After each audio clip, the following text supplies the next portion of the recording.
悟空孫悟空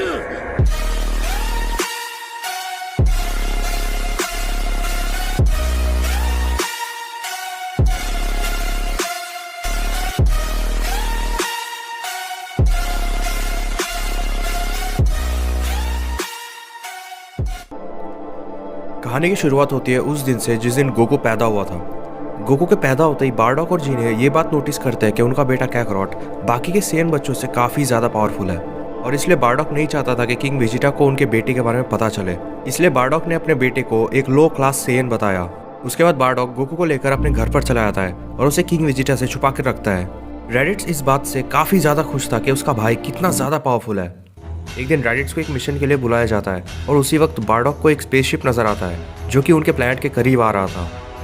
Bardock देखता है कि वो कोई और नहीं बल्कि फ्रीजा था और वो प्लैनेट वेजिटा को डिस्ट्रॉय करने के लिए बिल्कुल रेडी था। फ्रीजा को देख बारडॉक जल्द से जल्द गोकू को एक स्पेस पॉड के अंदर रखकर जीने के साथ जाने लगता है और कहता है कि कैकरॉट तुम्हें सर्वाइव करना ही होगा एंड आई एम सॉरी कि मैं तुम्हें प्रोटेक्ट करने के लिए वहाँ पर नहीं रहूँगा, बट आई प्रॉमिस अगर मैं जिंदा रहा तो मैं तुम्हें लेने ज़रूर आऊँगा। तुम्हें जिंदा रहना ही होगा कैकरॉट, तुम हम सेंस की आखिरी उम्मीद हो। उसके बाद गोकू को प्लैनेट अर्थ के लिए भेज दिया जाता है एंड देन बारडॉक फ्रीजा के साथ फाइट करने के लिए चला जाता है। सारे के सारे सेंस फ्रीजा को देखकर काफ़ी डरे हुए थे, इसलिए बारडॉक अकेले ही फ्रीजा से जाकर फाइट करने लगता है अपने प्लैनेट को बचाने के लिए। लेकिन बारडॉक के लाख कोशिशों के बावजूद वो फ्रीजा को रोक नहीं पाया और फ्रीजा ने बारडॉक के साथ प्लैनेट वेजिटा को पूरी तरह से डिस्ट्रॉय कर दिया। बारडॉक के मरने से पहले उसके आखिरी शब्द ये थे कि कैकरॉट तुम्हें सर्वाइव करना ही होगा चाहे कुछ भी हो जाए। ऐसा कहकर बारडॉक प्लैनेट वेजिटा के साथ डिस्ट्रॉय हो जाता है।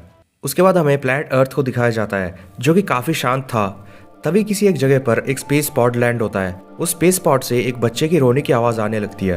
तभी ग्रैंडपा गोहान उस आवाज़ को सुनकर उसके तरफ जाते हैं और देखते हैं कि एक छोटा सा बच्चा एक स्पेस पॉड में था। उसके बाद उन्होंने डिसाइड किया कि वो उस बच्चे का देखभाल करेंगे और उस बच्चे का नाम गोकू रखते हैं। ग्रैंडपा गोहान को ये रियलाइज़ होता है कि गोकू बाकी के बच्चों से काफ़ी ज़्यादा स्ट्रॉन्ग है, इसलिए वो उसे मास्टर रोशी के पास लेकर चले जाते हैं। गोकू के पावर्स को देख मास्टर रोशी भी चौंक जाते हैं और डिसाइड करते हैं कि वो उन्हें ट्रेन करेंगे और उसे उसकी पावर्स पर कंट्रोल लाना सिखाएंगे। इसके बाद 5 साल गुजर जाते हैं और ग्रैंडपा गोहान तब भी जिंदा थे क्योंकि गोकू कभी अपने ग्रेट एप फॉर्म में ट्रांसफॉर्म ही नहीं हुआ और उसने कभी ग्रैंडपा गोहान को मारा ही नहीं। गोकू काफ़ी शांत और समझदार बच्चा बन चुका था क्योंकि ग्रैंडपा गोहान ने उसे अपने लाइफ के सब कुछ जो गोकू को सिखाना था वो सब सिखा चुके थे। इन दी मीन टाइम गोकू मास्टर रोशी से कामेहामेहा वेव भी सीख चुका था। धीरे धीरे गोकू की पावर्स और भी बढ़ रही थी और समय के साथ गोकू कई सारे कैरेक्टर्स से मिलता है जैसे बुल्मा, यामचा और भी कई सारे कैरेक्टर्स। और देखते देखते वर्ल्ड मार्शल आर्ट्स टूर्नामेंट शुरू हो जाता है। गोकू उस टूर्नामेंट में पार्ट लेता है और उस टूर्नामेंट का पहला चैंपियन बनता है जो कि सिर्फ 6 साल का था। मास्टर रोशी, ग्रैंडपा गोहान हर कोई काफ़ी ज़्यादा खुश थे गोकू को लेकर। उसके बाद मास्टर रोशी गोकू से कहते हैं कि अब उसे एक एडवेंचर पर जाना चाहिए ताकि वो बाहर के दुनिया को और भी अच्छे से जान सके। मास्टर रोशी के कहने के मुताबिक गोकू एडवेंचर के लिए निकल पड़ता है। गोकू के एडवेंचर में उसके साथ काफ़ी कुछ होता है और एक दिन अचानक से गोकू को अपने फादर का चेहरा याद आता है और उन्होंने उसे क्या कहा था वो सब एक और बार गोकू के चेहरे पर झलकने लगता है। आई एम सॉरी कैकरॉट, मैं तुम्हें प्रोटेक्ट करने के लिए वहाँ पर नहीं रह सकता, बट आई प्रॉमिस कि अगर मैं जिंदा रहा तो मैं तुम्हारे पास ज़रूर आऊँगा। इसके बाद गोकू को याद आ जाता है कि बारडॉक और जीने उसके पेरेंट्स हैं और उन्होंने कहा था अगर वो सर्वाइव करेंगे तो वो लोग ज़रूर आएंगे, लेकिन वो लोग नहीं आए। इसका मतलब वो लोग सर्वाइव नहीं कर सके। तभी गोकू कहता है शायद मैं इन्हें ड्रैगन बॉल से रिवाइव कर सकता हूँ, लेकिन उसके लिए मुझे एक और साल के लिए वेट करना पड़ेगा। इसके बाद गोकू दोबारा से वापस अपने ग्रैंडपा गोहान के पास जाने लगता है ये पूछने के लिए कि वो गोकू से मिले कैसे। ग्रैंडपा गोहान के पास पहुंचने के बाद गोकू उनसे पूछता है, लेकिन ग्रैंडपा गोहान उसे बताने से मना कर देते हैं। लेकिन उसके बाद गोकू बता देता है कि उसे सब कुछ याद आ चुका है और वो ड्रैगन बॉल्स के जरिए क्या करना चाहता है। ये सुनने के बाद ग्रैंडपा गोहान गोकू को सब कुछ बता देते हैं कि वो गोकू से कैसे मिले और वो ड्रैगन बॉल्स की मदद से गोकू के पेरेंट्स को रिवाइव करने के लिए राजी हो जाते हैं। ये सुनने के बाद गोकू बहुत ज़्यादा खुश हो जाता है और कहता है कि अब वो सब दोबारा से साथ रह सकते हैं। इसके बाद 1 साल गुजर जाता है और गोकू सारे के सारे ड्रैगन बॉल्स को कलेक्ट कर लेता है। उसके बाद वो लोग शेनरॉन को समन करते हैं। शेनरॉन के आने के बाद शेनरॉन कहते हैं कि वो ड्रैगन शेनरॉन है और वो गोकू से उसकी विश पूछने लगते हैं। इसके जवाब में गोकू कहता है सुनो शेनरॉन, मैं चाहता हूँ कि आप मेरे पेरेंट्स को वापस ले आएँ, वो भी यहाँ पर अर्थ पर। ऐसा सुनते ही शेनरॉन कहता है कि वो ऐसा नहीं कर सकता क्योंकि वो लोग मर चुके हैं। ठीक है, तो मैं चाहता हूँ कि तुम उन्हें दोबारा से जिंदा कर दो। ये सुनने के बाद शेनरॉन कहता है कि वो ऐसा भी नहीं कर सकता क्योंकि उन दोनों को मरे हुए काफ़ी ज़्यादा वक्त हो चुका है और शेनरॉन सिर्फ एक लिमिटेड टाइम के पहले मरे हुए लोगों को ही जिंदा कर सकता है। इसलिए उन दोनों को वापस लाना शेनरॉन के बस में नहीं है। ऐसा सुनने के बाद गोकू काफ़ी ज़्यादा दुखी हो जाता है और उसे समझ नहीं आ रहा था कि वो क्या करेगा। लेकिन तभी शेनरॉन कहता है कि ये करना उसके बस में नहीं है, लेकिन प्लैनेट नेवेक के ड्रैगन बॉल से शायद उसके पेरेंट्स को वापस लाया जा सकता है। ऐसा कहकर शेनरॉन दोबारा से पूरे अर्थ पर बिखर जाता है। इसके कुछ देर बाद पोपो नाम का एक आदमी आकर गोकू से कहता है कि अर्थ के गार्डियन उससे मिलना चाहते हैं। इसके बाद गोकू अर्थ के गार्डियन कामी से मिलने चले आता है। वहाँ पहुंचकर कामी गोकू से कहते हैं कि वो गोकू को ट्रेन करेंगे ताकि वो अपने पावर्स पर कंट्रोल ला सके। गोकू शुरू में कुछ समझ नहीं पाता है, लेकिन वो बाद में कामी के साथ ट्रेनिंग करने के लिए राजी हो जाता है। कामी को गोकू के बारे में पता था, जिसके चलते वो गोकू को ट्रेन करने लगते हैं। इसके बाद कई साल गुजर जाते हैं। गोकू की शादी हो चुकी थी और उसका एक बेटा भी था, जिसका नाम उसने गोहान रखा था। एक दिन अर्थ पर एक स्पेस पॉड लैंड होता है, जिसमें से रैडिट्स बाहर आता है और वो कहता है, तो ये है प्लैनेट अर्थ, जहाँ पर कैकरॉट को भेजा गया था।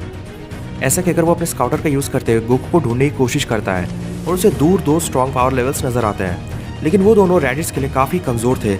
इसलिए वो कहता है, क्या कैकरॉट का पावर लेवल सिर्फ 600 है? लेकिन ये कैसे हो सकता है? वो तो एक लेजेंडरी सुपर सैन बनकर पैदा हुआ था और उस समय उसकी पावर लेवल 900 से भी ज़्यादा थी। ऐसा कहकर रैडिट्स उस पावर लेवल की तरफ जाने लगता है। वहीं दूसरी तरफ गोकू और बाकी सब मास्टर रोशी के वहाँ होते हैं और गोकू सेंस करता है कि पावरफुल बंदा उनकी तरफ आ रहा है। गोकू के ऐसा कहते ही रैडिट्स मास्टर रोशी के आइलैंड पर पहुंच जाता है। रैडिट्स को देख हर कोई बाहर आ जाता है और रैडिट्स कहता है, तो फाइनली तुम मुझे मिल गए कैकरॉट। कैकरॉट? लेकिन मेरा नाम तो गोकू है। अरे हाँ, तुम्हें कैसे याद होगा, क्योंकि तुम तो बहुत छोटे थे जब तुम्हें यहाँ पर भेजा गया था। तुम्हारा असली नाम कैकरॉट है और तुम एक सेयन हो मेरी तरह। और एक बात, तुम इतना कमज़ोर कैसे हो गए? आखिर क्या हो गया है तुम्हें? आई एम सॉरी, मैं नहीं जानता कि तुम क्या कह रहे हो ये सब। और मेरा नाम गोकू है। कम ऑन कैकरॉट, हमें तुम्हारी ज़रूरत है, तुम्हें मेरे साथ चलना होगा। ये सब क्या कह रहे हो तुम? मैं तुम्हारे साथ कहीं नहीं जा रहा, और जबकि हम दोनों एक ही प्लैनेट से हैं, इसलिए मैं तुमसे पूछता हूँ कि तुम यहाँ से चले जाओ। कैकरॉट, मैं तुम्हारा बड़ा भाई हूँ। क्या? मेरे भाई? हर कोई रैडिट से कहने लगता है कि गोकू उनके साथ ही रहेगा। वो रैडिट्स को गोकू को अपने साथ ले जाने नहीं देंगे। ऐसा सुनते ही रैडिट्स जाकर ग्रैंडपा गोहान को एक थप्पड़ मारता है, जिसके चलते गोकू बहुत ज़्यादा गुस्सा हो जाता है और अपने पावर्स को इंक्रीज करने लगता है। रैडिट्स गोकू की पावर्स को देख काफ़ी खुश हो जाता है और कहता है, तो ये सच है, तुम एक लेजेंडरी सुपर सेयन हो कैकरॉट। उसके बाद गोकू जाकर रैडिट्स को अटैक करने ही वाला होता है, लेकिन रैडिट्स उससे माफ़ी मांगने लगता है और जाकर ग्रैंडपा गोहान से भी माफ़ी मांग लेता है। उसके बाद रैडिट्स जाकर गोकू के गले लग जाता है और गोकू को उसके पास्ट के बारे में सब कुछ बता देता है। रैडिट्स की बातें सुनकर गोकू पूरी तरह से सरप्राइज हो जाता है। उसके बाद गोकू रैडिट्स को अपना प्लान बताता है कि वो अपने पेरेंट्स को दोबारा से रिवाइव करना चाहता है। ऐसा सुनकर रैडिट्स भी गोकू की मदद करने के लिए वहाँ पर अर्थ पर रुक जाता है। इसके बाद रैडिट्स धीरे धीरे सबके साथ अच्छे से घुल मिल जाता है। मीनवाइल वहीं दूर किसी एक प्लैनेट पर तो उस रैडिट्स का कम्युनिकेशन टूट गया। ऐसा लगता है कि उस कैकरॉट ने उसे मार दिया। कितनी शर्म की बात है कि वो एक लो क्लास सेयन से हार गया। कम्युनिकेशन कटने से पहले मैंने ड्रैगन बॉल्स के बारे में कुछ सुना था, इसलिए अब हम अर्थ पर जाएंगे। चलो नापा। ऐसा कहकर वेजिटा और नापा अर्थ के लिए निकल पड़ते हैं। एक दिन अचानक से दो स्पेस पॉड अर्थ पर लैंड होते हैं। गोकू और बाकी सब कुछ नहीं समझ पाते हैं, लेकिन रैडिट्स समझ जाता है कि वेजिटा और नापा अर्थ पर आ चुके हैं। इसके बाद गोकू और बाकी सब वेजिटा और नापा की तरफ जाने लगते हैं। रैडिट्स को जिंदा देख वेजिटा कहता है, तो तुम जिंदा हो रैडिट्स? लगता है तुम्हारे भाई को देख तुम्हारा मन बदल गया है, लेकिन वैसे भी और कोई फर्क नहीं पड़ता। हमें तुम्हारी और कोई ज़रूरत नहीं है, इसलिए या तो तुम हमें ड्रैगन बॉल्स के बारे में बताओ या फिर मरो। ऐसा कहकर वेजिटा रैडिट्स पर अटैक करने जाता है, लेकिन गोकू उसका रास्ता रोक लेता है और रैडिट्स के बदले फाइट करने लगता है। कुछ देर तक फाइट करने के बाद वेजिटा देखता है कि वो गोकू से बहुत बुरी तरह से हार रहा है और कहता है, क्या ये कैसे हो सकता है? कैकरॉट एक लो क्लास सेयन है, वो मुझे कैसे हरा सकता है? तभी रैडिट्स कहता है, क्या बात है वेजिटा, कहाँ गया तुम्हारा वो कॉन्फिडेंस? और हाँ, कैकरॉट कोई लो क्लास सेयन नहीं है, वो एक लेजेंडरी सुपर सेयन है। क्या? ये क्या कह रहे हो तुम? नहीं, ऐसा नहीं हो सकता। वो एक लो क्लास सेयन है और मैं अभी उसे हरा दूंगा। ऐसा कहकर वेजिटा अपनी पूरी पावर्स को यूज करते हुए गोकू पर अटैक करने लगता है, लेकिन गोकू पर उसका कोई असर नहीं होता। ऐसा देख वेजिटा और भी ज्यादा गुस्सा हो जाता है और अपने ओजारो फॉर्म का यूज करके गोकू पर अटैक करने लगता है। वेजिटा के ओजारो फॉर्म के साथ फाइट करने के दौरान गोकू को थोड़ा प्रॉब्लम होने लगा, लेकिन गोकू अपने पावर्स को और भी ज्यादा इंक्रीज करता है, जिसके चलते वेजिटा को उसके सामने हार मानना पड़ा और वो कहता है, तो इसका मतलब ये सच है कि तुम एक लेजेंडरी सुपर सेयन हो? मुझे इस बात पर यकीन नहीं हो रहा। मैं जानता था कैकरॉट कि तुम उसे हरा दोगे। I am proud of you. इसके बाद वेजिटा गोकू के साथ ज्वाइन हो जाता है और गोकू वेजिटा से सब कुछ बता देता है कि वो ड्रैगन बॉल्स के जरिए क्या करने वाला है। और अब उन लोगों के पास एक और मिशन आ चुका था गोकू के पेरेंट्स को रिवाइव करने के अलावा, कि अब वो लोग फ्रीज़ा से उनके प्लानेट को डिस्ट्रॉय करने के लिए उससे बदला लेंगे। वेजिटा सोचता है कि अब फ्रीज़ा को मरने से कोई नहीं रोक सकता, क्योंकि अब गोकू उनके साथ है, जो कि एक लेजेंडरी सुपर सैयन है। इसके बाद सब लोग प्लैनेट नेमेक पर जाने के लिए प्लान बनाने लगते हैं, ताकि वो लोग ड्रैगन बॉल्स के जरिए गोकू के पेरेंट्स को दोबारा से रिवाइव कर सके।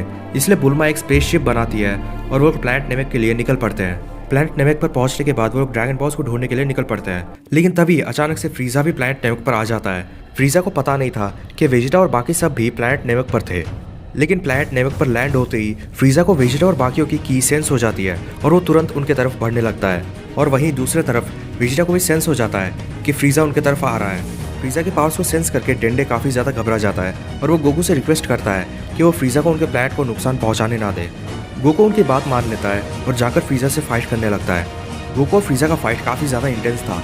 एक समय के लिए तो ऐसा लग रहा था कि फ्रीज़ा गोकू को हरा देगा, लेकिन ऐसे ज़्यादा देर के लिए नहीं लगता है, क्योंकि गोकू अपने पावर्स को इतना ज़्यादा इंक्रीज़ कर देता है कि फ्रीज़ा को गोकू से फाइट करने में प्रॉब्लम होने लगा। और फाइनली गोकू एक पावरफुल कामेहामेहा करता है, जिसके चलते सब कुछ धूल से भर जाता है और फ्रीज़ा गायब हो चुका था। ऐसा देख वेजिटा बहुत ज़्यादा खुश हो जाता है और कहता है, क्या करॉट, फाइनली तुमने कर दिया, तुमने फ्रीज़ा को हरा दिया। मुझे यकीन नहीं हो रहा कि फ्रीज़ा मर चुका है। इसके बाद सब लोग सेलिब्रेट करने लगते हैं और डेंडे आकर गोकू का शुक्रिया अदा करने लगते हैं और कहते हैं कि गोकू को ड्रैगन बॉल्स के जरिए जो विश मांगना है वो मांग सकता है। इसके बाद गोकू जाकर सारे के सारे ड्रैगन बॉल्स को कलेक्ट कर लेता है। उसके बाद डेंडे ड्रैगन बॉल्स के जरिए पोरुंगा को समन करते हैं। पोरुंगा के अपीयर होने के बाद वो गोकू से कहते हैं कि वो गोकू के 3 विशेष को पूरा कर सकते हैं। ऐसा सुनते ही गोकू कहता है, मैं चाहता हूँ कि आप मेरे पेरेंट्स बारडॉक और जीने को दोबारा से जिंदा कर दें। ऐसा सुनते ही पोरुंगा कहते हैं कि इस विश को पूरा करने के लिए उन्हें 2 विशेष को यूज़ करना होगा। गोकू कहता है, ठीक है, तो मेरा आखिरी विश ये है कि आप उन्हें यहाँ इस प्लैनेट पर ले आए।